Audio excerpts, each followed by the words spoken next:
The cafe smelled like roasted dreams and broken mornings. He stood in line, wearing the same wrinkled shirt he'd worn yesterday, his eyes heavy from another sleepless night. Just behind him, a woman in a navy blue coat and elegant heels stood quietly, her hair perfectly tied, her expression distant, as if her mind was somewhere far away, in a world only she could see.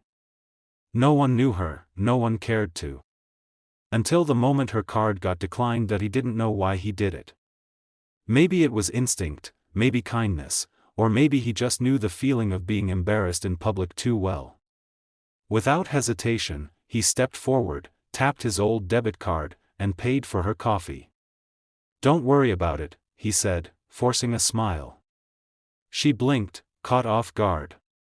"You didn't have to, it's just coffee," he replied, walking away with his own cup, unaware that his small act of kindness had just touched the life of someone who could buy the entire cafe, and 10 more like it. She stood there, her heart pounding in a way she didn't expect.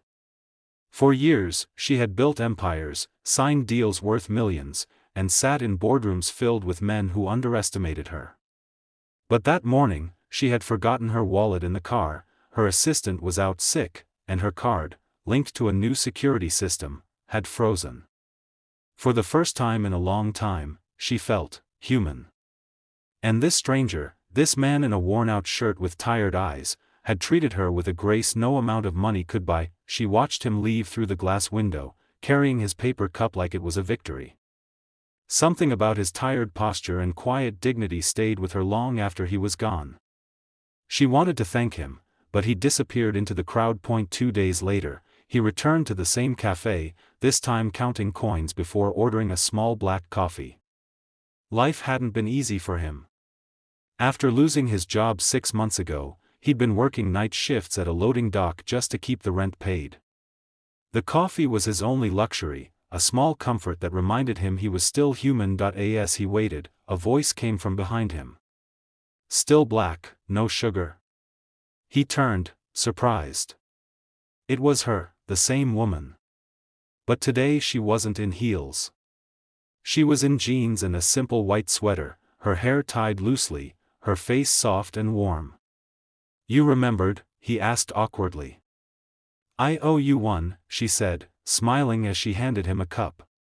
"Actually, I owe you a lot more than that." He laughed.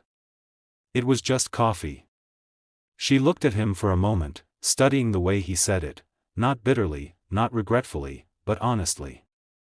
"You'd be surprised how rare just coffee can be," she replied. They sat by the window.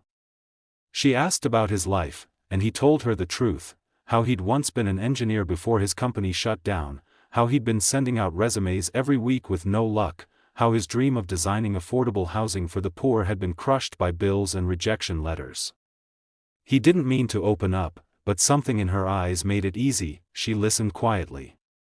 When he finished, she said softly, "Maybe the right door hasn't opened yet.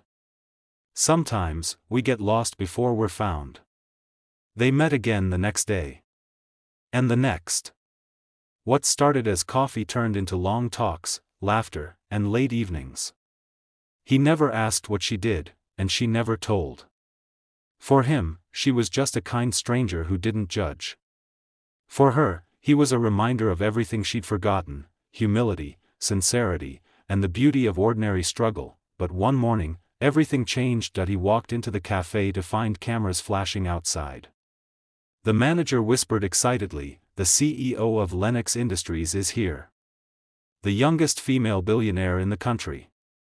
He didn't care much, until he saw her. Standing in front of the crowd, smiling confidently, dressed in the same navy coat from that first day, his stomach dropped. The woman he'd shared coffee with, was her. When their eyes met across the room, the noise disappeared. She walked toward him as everyone watched, then said softly, "You paid for my coffee when I had nothing in my hands." And that meant everything. The reporters looked confused. He stood there frozen, unable to speak. She smiled at him and continued, "People think money gives value, but kindness does. You reminded me of that." Later, when the cameras were gone, she found him outside. "I didn't tell you who I was because I didn't want it to change anything," she said. But I want to offer you something. No, not charity. A chance. He looked at her cautiously. A chance? I own a foundation that funds projects for affordable housing, she explained. We've been searching for someone who understands the problem from the ground up. You do. I want you to lead the design team. He couldn't breathe. You're serious? She nodded. Completely. That night, as he walked home under the streetlights, he couldn't stop thinking about how life turns in strange, silent ways. He had given her a $4 coffee, and she had given him his life back. Months later, they stood side by side at the ribbon cutting of their first completed project, a housing complex for low-income families.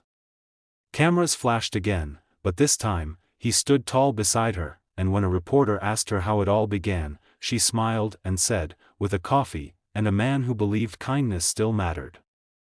The crowd clapped, but only the two of them knew the truth, that a small act of goodness on an ordinary morning had rewritten both their stories forever, because sometimes, it's not the rich who change the world. It's the tired, the kind, and the ones who still believe that helping someone, just once, can mean everything.